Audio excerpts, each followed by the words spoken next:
जितेश शर्माच्या रनआउटचं जरा एकदा सगळ्या आपल्या कट्टेकरांना समजावून सांगणार. दिग्वेश राठी डिलिव्हरी स्ट्राईड मध्ये ऑलमोस्ट क्रीजच्या पलीकडे गेल्यानंतर पाय पलीकडे गेल्यानंतर हात त्याचा खालीच होता. पाय पलीकडे गेला होता, तो थांबला.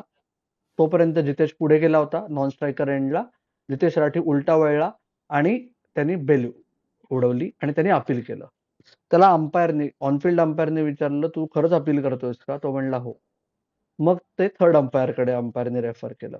थर्ड अंपायर आपले नागपूरचे उल्हास गंधे, ज्यांचा पुण्यातही खूप सातत्याने वावर असतो आजकाल. उल्हास गंधेंनी रिप्ले बघितले आणि उल्हास गंधेंनी रिप्ले बघितल्यानंतर असं लक्षात आलं की जो नियम आहे की बॉलिंग स्ट्राईड मध्ये हात वर येणे हा एक भाग, हात पूर्ण वर आला आणि जर मागे गेला तर रनआउट नाही होत.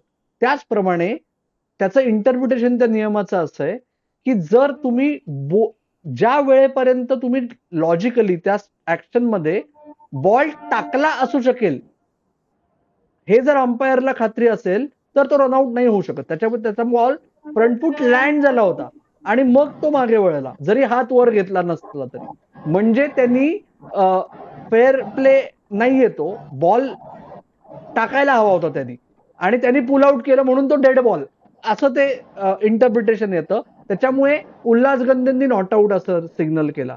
त्याच वेळेस रिषभ पंतनी नाही सांगितलं. म्हणजे स्क्रीनवर एकाच वेळेस नॉट आउट फ्लॅश झालं आणि रिषभ पंतनी अपील मागे घेतलं. ओके, या झाला फॅक्ट, हा झाला नियम.